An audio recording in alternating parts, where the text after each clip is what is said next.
Assalamualaikum warahmatullahi wabarakatuh. Di sini kami dari kelompok 4 akan mempresentasikan materi tentang perbandingan model-model perkembangan kurikulum. Yang pertama ada pengertian model. Model adalah pola-pola penting yang berguna sebagai pedoman untuk melakukan suatu tindakan. Model dapat ditemukan dalam hampir setiap bentuk kegiatan pendidikan. Dengan menggunakan model dalam perkembangan kurikulum dapat meningkatkan efisiensi dan produktivitas. Menurut Nina Sudi Sukmadinata, pengembangan kurikulum ini bisa berarti penyusunan kurikulum yang sama sekali baru, atau bisa juga menyempurnakan kurikulum yang sudah ada. Sedangkan model menurut Rivet menyatakan bahwa model itu adalah hubungan sebuah logika, salah satunya kualitatif dan kuantitatif. Jadi dapat disimpulkan bahwa pengembangan model kurikulum adalah suatu sistem dalam bentuk naratif, matematis, grafis, serta lambang-lambang dalam penyusunan kurikulum yang baru ataupun penyempurnaan kurikulum yang ada yang memberikan relevansi pada masa yang akan datang. Nedler mengatakan bahwa model yang baik adalah model yang dapat menolong si pengguna untuk mengerti dan memahami suatu proses yang mendasar dan menyeluruh. Kedua yaitu ada model-model pengembangan kurikulum. Berdasarkan perkembangan para ahli kurikulum, ini telah banyak menyajikan model-model perkembangan kurikulum, di mana setiap model memiliki kekhasan tertentu, baik dilihat dari keluasan pengembangan kurikulumnya itu sendiri, maupun dilihat dari tahapan pengembangannya sesuai dengan pendekatannya.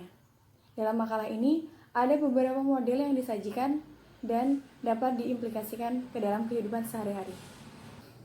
Pengembangan kurikulum sendiri dapat dilihat sebagai proses membuat keputusan program dan memperbaiki produk keputusan tersebut yang didasarkan pada kontinuitas dan evaluasi. Yang pertama yaitu The Administrative Model, merupakan model yang gagasan pengembangannya datang dan para administrator dan menggunakan prosedur administrasi.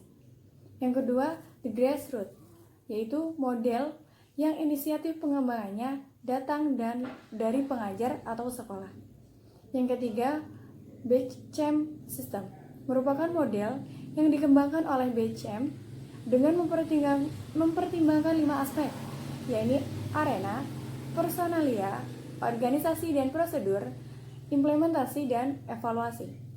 Yang keempat ada The Demonstration Model, merupakan model grassroots yang berskala kecil yang dilakukan secara formal maupun non-formal.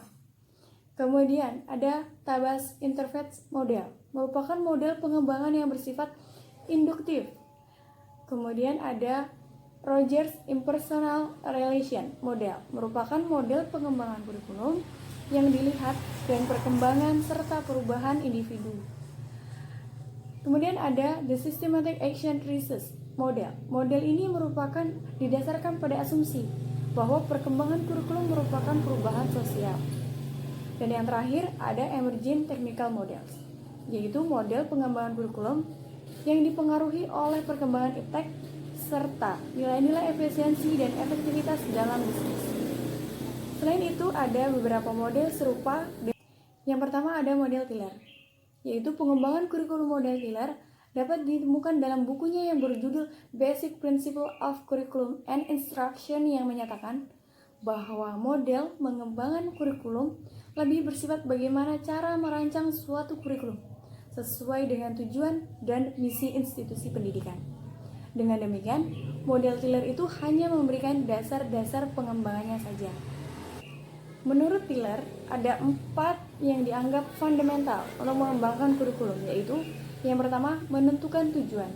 Dalam penyusunan kurikulum, merumuskan tujuan merupakan langkah pertama dan utama, sebab tujuan merupakan arah atau sasaran pendidikan.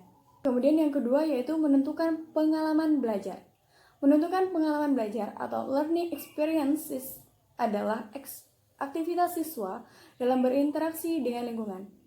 Pengalaman belajar pada aktivitas siswa dalam proses pembelajaran ada beberapa prinsip dalam menentukan pengalaman belajar siswa itu sendiri, yaitu pengalaman belajar harus sesuai dengan tujuan, yang ingin dicapai. Yang kedua, setiap pengalaman belajar harus memuaskan siswa. Yang ketiga, setiap perancangan pengalaman siswa belajar sebaiknya melibatkan siswa. Dan dalam suatu pengalaman belajar dapat mencapai tujuan yang berbeda. Yang ketiga, ada pengorganisasian pengalaman belajar. Merancang suatu kurikulum adalah mengorganisasikan pengalaman belajar baik dalam bentuk unit mata pelajaran maupun dalam bentuk program. Langkah pengorganisasian ini sangatlah penting sebab dengan pengorganisasian yang jelas akan memberikan arah bagi pelaksana proses pembelajaran sehingga menjadi pengalaman belajar yang nyata bagi siswa. Ada dua jenis pengorganisasian pengalaman belajar, yaitu pengorganisasian secara vertikal dan pengorganisasian secara horizontal. Yang pertama, pengorganisasian secara vertikal, yaitu menghubungkan pengalaman belajar dalam satu kajian yang sama dalam tingkatan yang berbeda. Contohnya, pengorganisasian pengalaman belajar yang menghubungkan antara bidang studi geografi di kelas 5 dan geografi di kelas 6. Yang kedua, pengorganisasian secara horizontal, yaitu menghubungkan pengalaman belajar dalam bidang geografi dan sejarah dalam tingkat yang sama. Selanjutnya, ada evaluasi. Evaluasi ini merupakan proses atau langkah yang sangat penting untuk mendapatkan informasi tentang ketercapaian tujuan yang telah diterapkan. Evaluasi ini memegang peranan sangat penting, sebab dengan evaluasi dapat ditentukan apakah kurikulum yang digunakan sudah sesuai dengan tujuan yang ingin dicapai oleh suatu sekolah atau lembaga atau belum. Dan ada dua aspek yang perlu diperhatikan sehubungan dengan evaluasi, yaitu yang pertama, evaluasi harus menilai apakah telah terjadi perubahan tingkah laku siswa sesuai dengan tujuan pendidikan yang telah dirumuskan. Dan yang kedua, evaluasi sebaiknya menggunakan lebih dari satu alat penilaian dalam suatu waktu tertentu.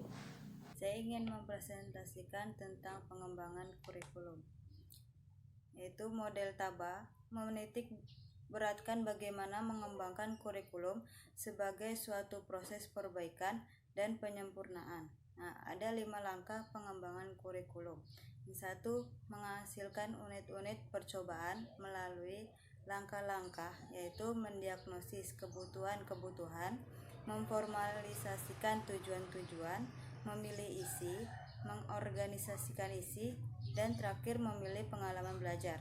Yang kedua, menguji coba unit eksperimen untuk memperoleh data dalam rangka menentukan validitas dan kelayakan penggunaannya. Yang ketiga, merevisi dan mengonsolidasikan unit-unit eksperimen berdasarkan data yang diperoleh dalam uji coba. Yang keempat, mengembangkan keseluruhan kerangka kurikulum. Yang kelima, implementasi disimulasi kurikulum yang teruji. Yang kedua, model Oliva. Model Oliva, menurut Oliva, model pengembangan kurikulum terdiri dari 10 komponen, yaitu perumusan filosofis.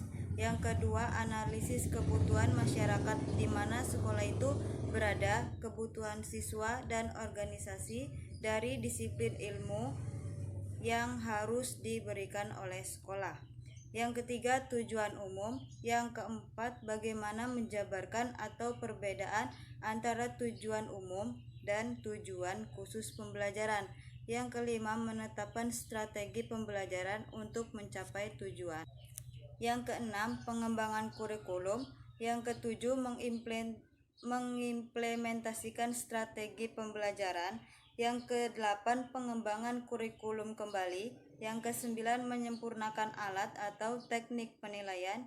Dan yang 10, evaluasi terhadap pembelajaran dan evaluasi kurikulum. Selanjutnya, model Beauchamp. Model Beauchamp ini mengemukakan 5 langkah proses pengembangan kurikulum. Yang ke-1, menetapkan wilayah atau arena yang akan melakukan perubahan suatu kurikulum. Yang kedua, menetapkan personalia. Ketiga, menetapkan prosedur yang ditempuh, yaitu dalam hal merumuskan tujuan umum dan tujuan khusus. Yang keempat, implementasi kurikulum. Yang kelima, melaksanakan evaluasi kurikulum. Akan mempresentasikan dari yang sebelumnya dijelaskan oleh teman saya. Yang kelima itu adalah model Wheeler. Menurut Wheeler, perkembangan kurikulum merupakan suatu proses yang terbentuk lingkaran. Nah, proses perkembangan kurikulum ini terjadi secara terus-menerus. Nah, yang keenam itu adalah model dynamic Skillback. Menurut Skillback, model ini diperuntukkan untuk setiap guru yang ingin mengembangkan kurikulum yang sesuai dengan kebutuhan sekolah. Langkah-langkah perkembangan kurikulum adalah sebagai berikut. Yang pertama itu menganalisis situasi. Yang kedua, mengformulasikan tujuan. Yang ketiga itu menyusun program. Yang keempat itu menginterpretasi dan implementasi. Yang kelima itu adalah monitoring, feedback, penilaian, dan rekonstruksi. Nah, yang C itu pengembangan kurikulum di Indonesia. Nah, perkembangan kurikulum di Indonesia yakni pendekatan yang terorientasi pada bagian pembelajaran dan pendekatan yang terorientasi pada bahan pembelajaran dan pendekatan yang terorientasi juga pada tujuannya. Nah, model yang digunakan untuk perkembangan kurikulum setiap jenjang sekolah ialah model yang terorientasi pada tujuannya. Pernyataan pertama yang muncul adalah apakah yang ingin dicapai dan pengetahuan keterampilan sikap apakah yang ingin diterapkan memiliki siswa setelah mereka menyelesaikan kurikulum. Jawaban-jawaban di atas adalah terumuskan pada tujuan-tujuan dalam pengetahuan, keterampilan, dan sikap yang diterapkan. Dengan rumusan tujuan itu, maka ditetapkan materi pokok pembelajaran dan kegiatan belajar. Kesemuanya diharapkan untuk mencapai tujuan-tujuan yang diinginkan. Perkembangan kurikulum di Indonesia itu meliputi 3 tahap. Yang pertama, perkembangan program tingkat lembaga. Yang kedua, perkembangan program setiap bidang studi atau mata pelajaran. Yang ketiga itu pengembangan program pembelajaran di kelas. Pengembangan program tingkat lembaga. A. Perumusan tujuan institusional. Tujuan pendidikan nasional. Yang kedua, harapan masyarakat. Yang ketiga, harapan sekolah yang lebih tinggi. Yang B. Penerapan isi dan struktur kurikulum. Yang C.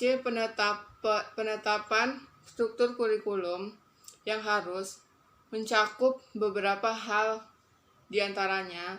1. Jenis-jenis program pendidikan. Yang 2. Sistem kelas dan unit waktu yang dipergunakan.